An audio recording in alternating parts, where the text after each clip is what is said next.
Can you get one very carefully? Oh, it hopped out of your hand. You have to hold on to it very gently on the sides like this. 2 hands. Very gently. Just like that. You got it? You ready to carry it over to the chicken tractor? I'll grab a couple. Okay. Oh, you're okay. Be right back for the rest of you. It's okay, chickies. You get to go outside today. It's going to be so nice. Oh, you're being so gentle to that chickie. It's being quiet and it calmed down for you. Yeah. That's so wonderful. And it pooped on me. Can you put it in gently? Yeah. Yep. There you go. Just let it go. It'll fly down. There we go. Woo! Woo! All right, let's get the rest.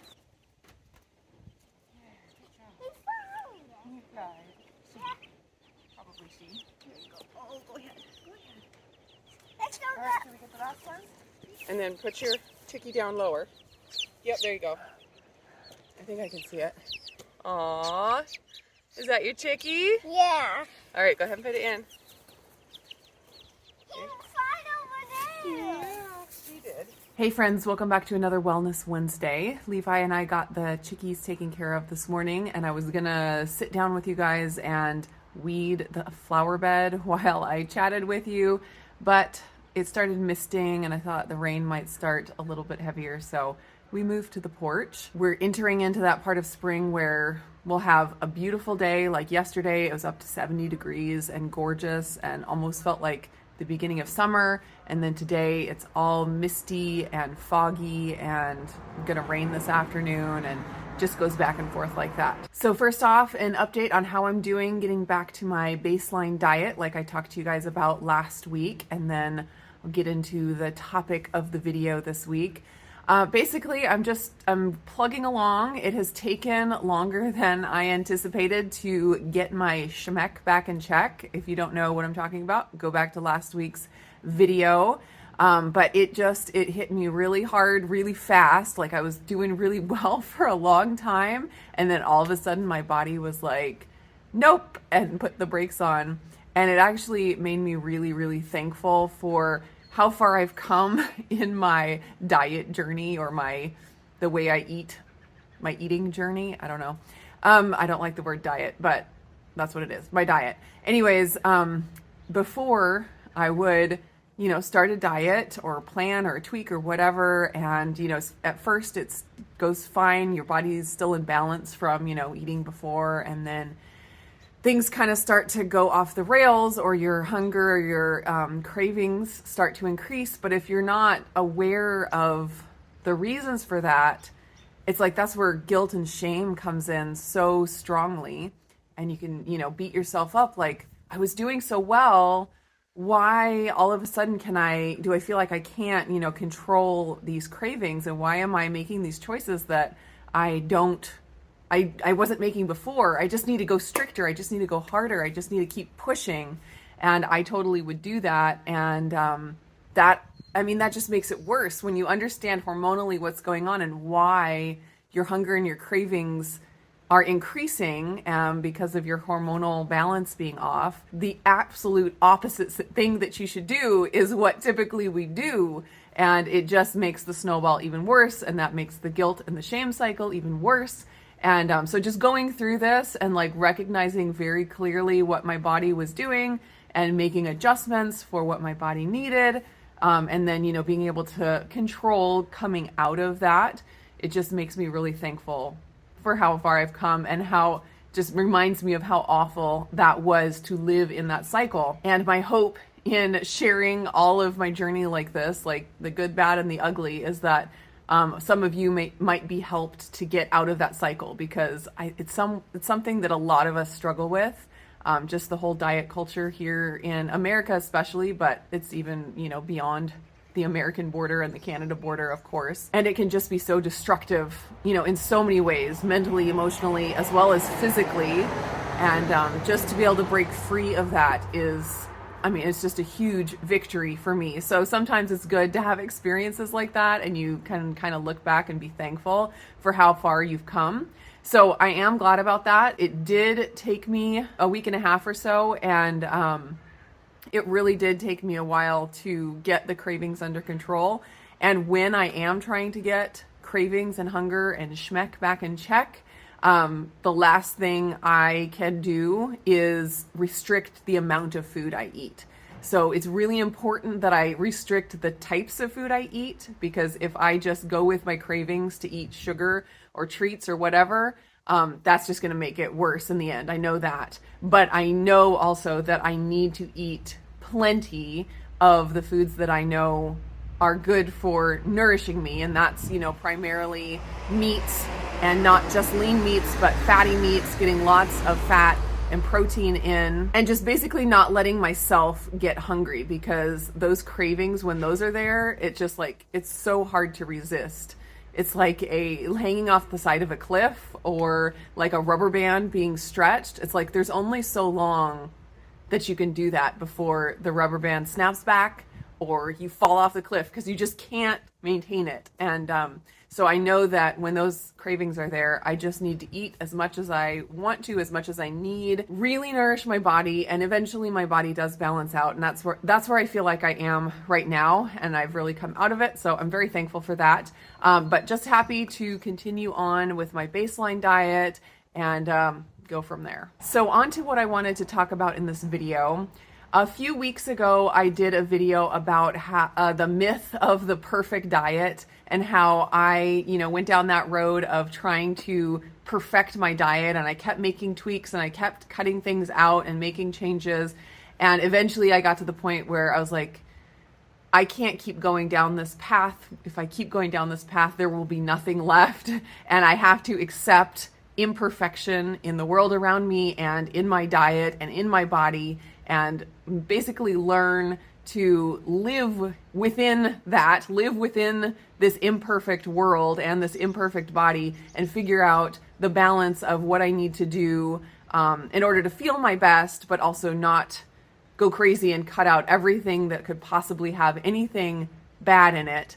So in that video, I was talking more about the side of accepting things that aren't as good for me or nutritious, like eating a bite or two of something if it's somebody's birthday and I'm participating in the celebration, and entering into the community by accepting foods that are not as nutritious. And so I was kind of focusing on that side of it, the eating the less healthy foods.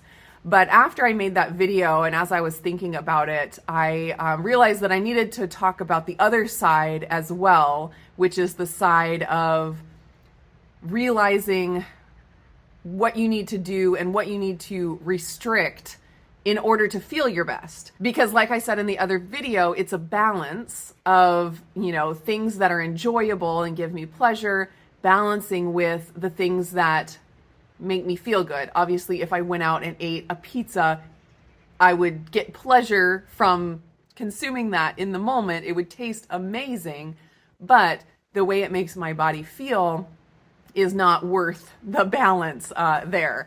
And so I wanted to talk about accepting the stuff on this side, accepting the restriction necessary in order for you to feel good. And like I said in the other video, this balance is going to be different for everybody. Everyone has different priorities, different sensitivities, different levels of health that they're starting at, where some people it might be that you only pick the most nutritious foods every single time, because picking anything on the possibly pleasurable side is just going to completely ruin your day, ruin your health, and make you so sick that it's not worth it. It's like my son is allergic to eggs. If he has even a bite of eggs, he's throwing up. It's like there's no way that a slice of cake at a birthday party is worth it for him when he's going to spend the next 6 hours vomiting. So I wanted to talk a little bit about how I came to the ketovore diet, and have found, what was the restrictions that I needed in order to feel my best. So this will be a little bit of a story time. So I've told you kind of my overarching story where I went on Atkins, I lost weight, I kind of went down the path of, oh, you can't be, low carb. You have to have carbs in your life. So I started adding back carbs. Then I got on the nutritional ketosis train way back 8-9 years ago, something like that.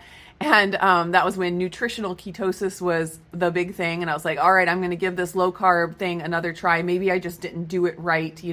I learned that you have to have tons and tons of fat, get like 80-90% of your calories from fat, eat like a slab of butter with every bite of other food that you take. And so I'm like, okay, I'm going to do this. And I got the blood ketone meter and everything.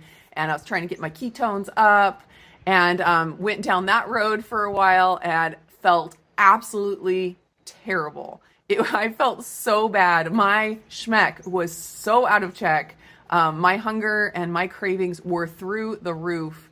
I felt terrible. It was awful. Just as an aside, at that point, I could have done a video that said, that was titled Keto Ruined My Health. And I think I would have been justified in making a video with that title because that type of keto did ruin my health. And my ketones were high. Like I was checking my blood ketones. I was getting the numbers that you're supposed to get, but I felt like complete garbage.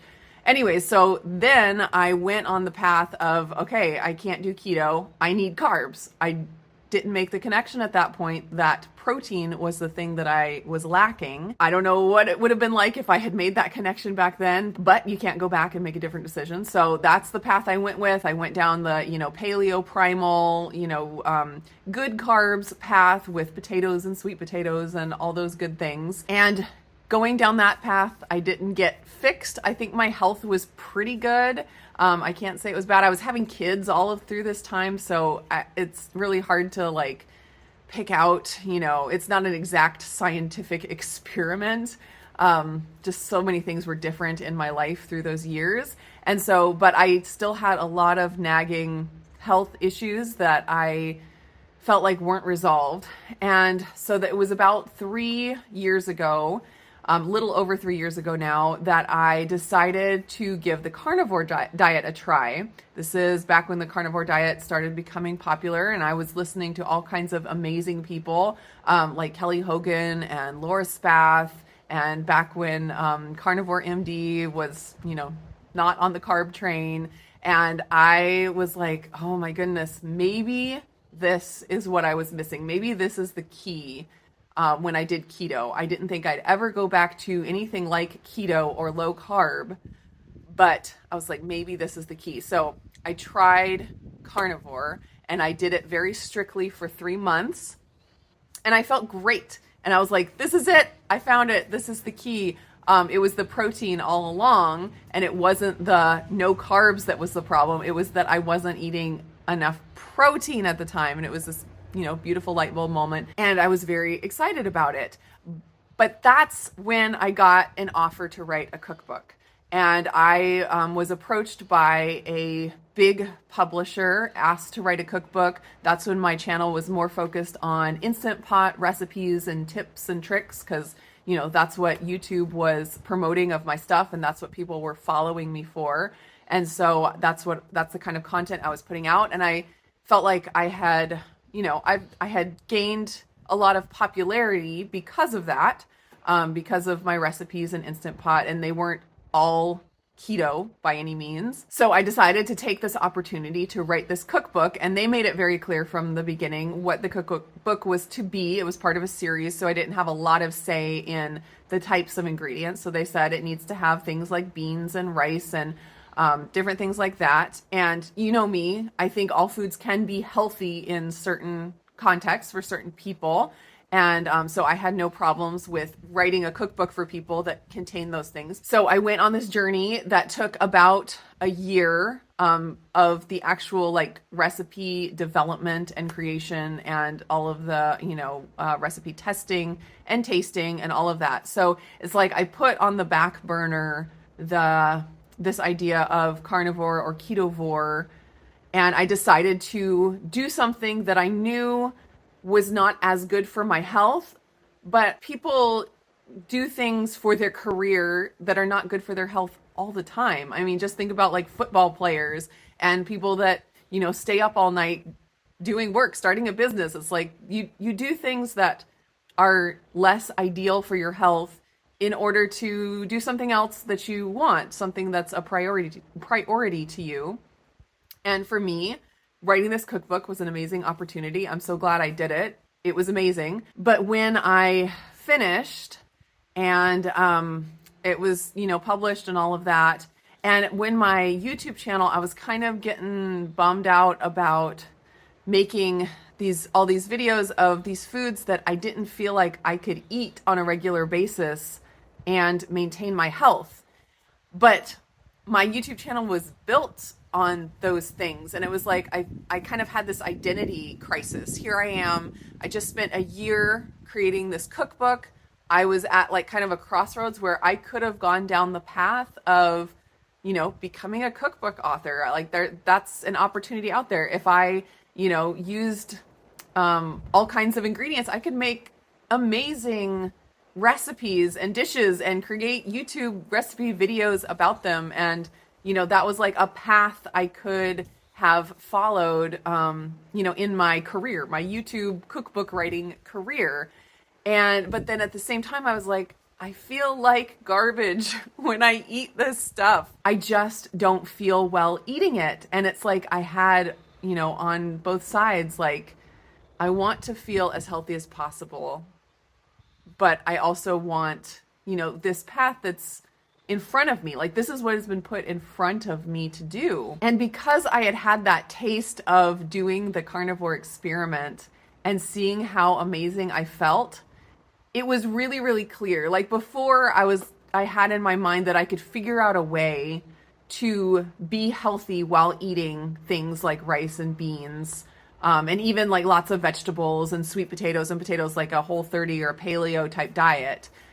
I thought that I could find a way to be healthy eating that. But then after I had that carnivore 3-month experiment and realized how much more amazing I felt eating that way, it was like I couldn't justify it anymore. I couldn't justify eating all of those things for my health anymore. And it was like I had to make the decision, do I put my health on the back burner and decide to make, my career more important than that? And that's a fine choice. Like I'm not saying it's not like a obvious answer, because like I said, people do things that are bad for their health all the time in order to advance their career for something that they feel like is more important. And so after I wrote this cookbook, I started trying to get back onto like a carnivore type diet, but it was like I had so much internal struggle about giving up, because giving up those other foods and going towards a carnivore diet meant giving up, what I had worked for and the path that was put in front of me. So it was really, really emotionally charged. I remember I started taking walks in the evening. That was kind of just my escape. It was towards the beginning of the lockdowns, and so everyone was home all the time. And so to have my like escape from everybody else in the family, I would go on like an hour-long walk in the evening. And I would listen to podcasts. That's when I would listen to, all the carnivore podcasts and like learn all the information. But it was mostly just like I already knew a lot of it. It's like I know what works. I did it. I know how I feel when I do it. But it's like I couldn't commit to it because I had come so far in my diet journey that I knew that whatever choice I made, it wasn't going to be a short-term thing. Like I don't make big dietary shifts, like cutting out carbs or whatever, lightly anymore. It's like if I do this, I know that I need to be willing to accept doing some form of this for the rest of my life. It was like, if I choose this, I am choosing the path of health over this exciting path of, my name on more books and like this path that was put in front of me. And because I was listening to these amazing carnivores that I've learned so much from, that are very, very strict and hardcore. They're the ones that are like, 10 years I haven't eaten any plants, no cheating whatsoever. You can't be a carnivore if you, add lettuce to your diet. It's like super strict.